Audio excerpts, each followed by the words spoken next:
Hey guys, today's lesson is on adding and subtracting radicals. So our steps are, for adding and subtracting radicals, you must have the same radicals. So what I mean is, you can only add, let's say, like radical 5s with radical 5s. If we don't have the same radicals to begin with, we're going to have to simplify.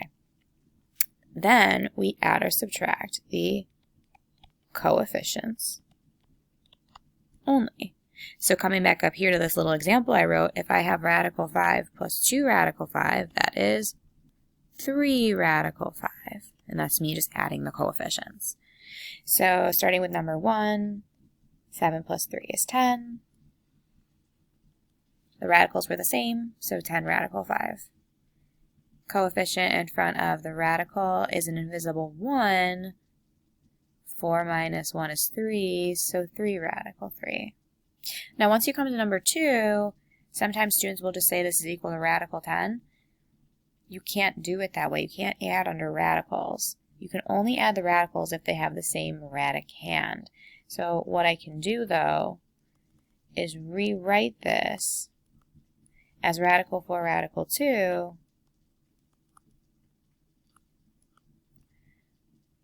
and then I can simplify and get 3 radical 2. Coming over to 4, again, biggest perfect square in 50 is 25.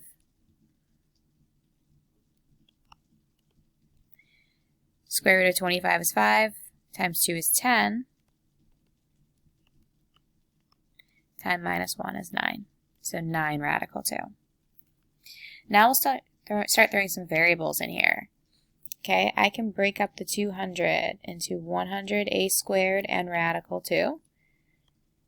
18 into 9a squared radical 2. You can already start to tell that my common radicand would be radical 2. I'm going to take the square root of those coefficients.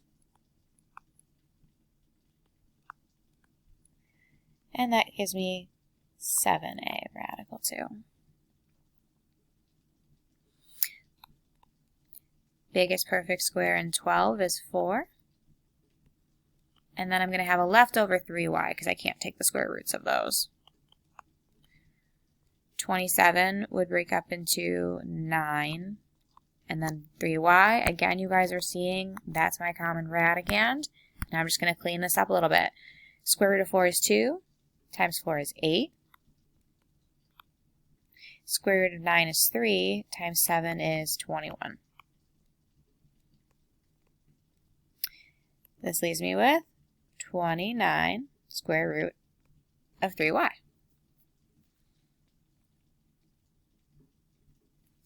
Okay, going back to just numbers here. Again, no common radicand. I'm just going to go right on into simplifying.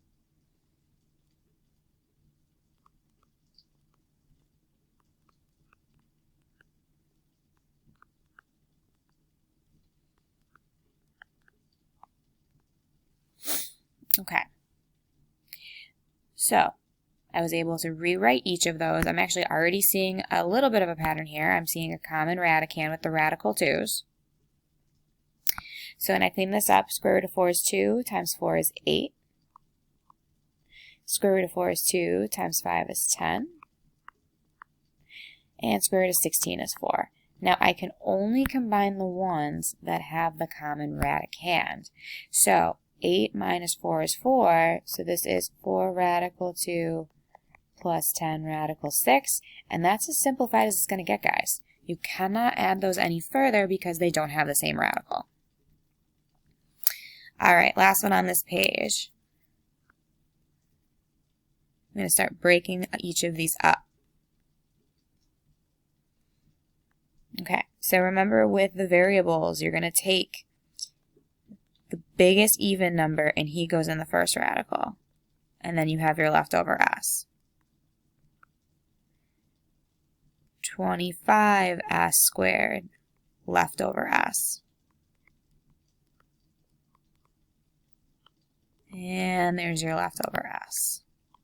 Okay, so again, I'm already starting to see a little pattern here. Looks like my common radicand is going to be radical s. So let's start cleaning things up. So this is, I'm actually going to do this in a couple steps. This is 9 times 3s radical s minus 6 times 5s radical s plus 4s radical s. Okay, clean it up even more. 9 times 3 is 27 minus 30s radical s, or s radical s. So this one, just because there's like a lot going on in each part, I'm really taking my time with showing my work so I don't mess up. Okay, now that I see that I have that common radicand and I've cleaned everything up, what I'm going to do now is combine these coefficients. So 27s minus 30s would be a negative 3s plus 4, so actually let me write this out. This is negative 3s radical s, just by me combining these, plus 4s radical s. Negative 3 plus 4 is a positive 1, so this whole thing just simplifies to s square root of s. And that's your final answer. That's kind of nasty, and it actually cleaned up pretty nicely. All right, on to the next page.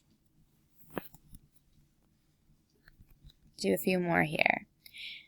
Okay, again, just start rewriting. Biggest perfect square in 50 is 25, and then biggest even number is x to the 4th. Left over 2x.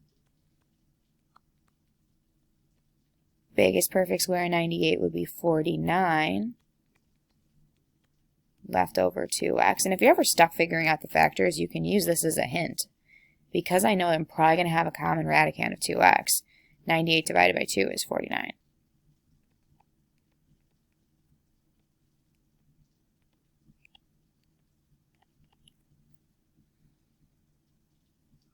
Okay, again, I'm already seeing a little pattern here.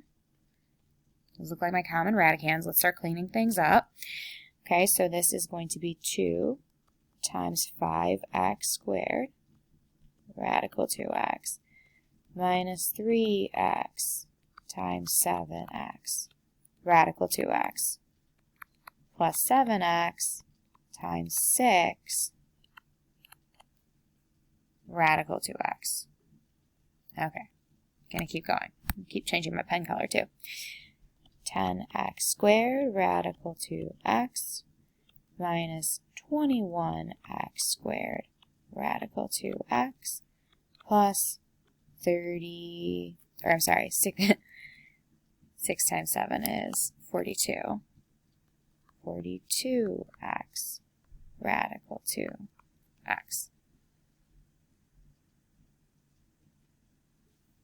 Okay, so now when I look at this problem, I notice that only these first two have like terms for their coefficients. So that means those are the only two I can actually combine there.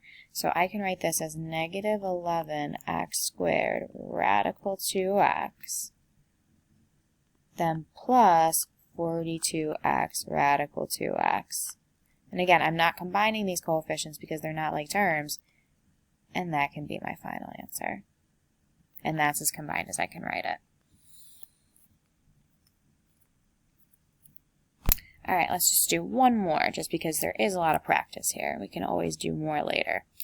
Number 10, it says, express in simplest form the perimeter of a rectangle if the length is 5 radical 45 and the width is radical 75.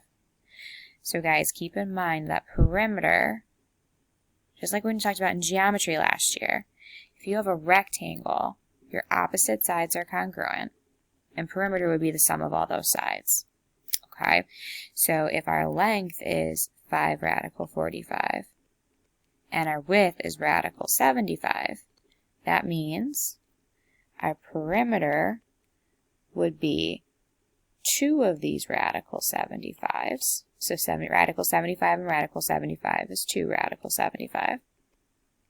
Plus, now same idea, 2 of the 5 radical 45s would be 10 radical 45.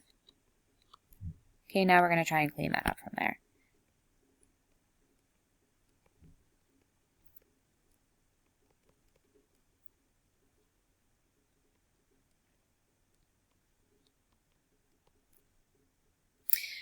Square root of 25 is 5 times 2 is 10.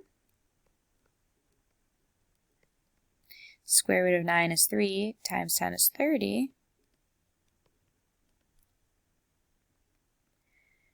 And that's our final answer. Okay, and this is our answer in simplest radical form. Simplest radical form is actually also the same thing as our exact answer.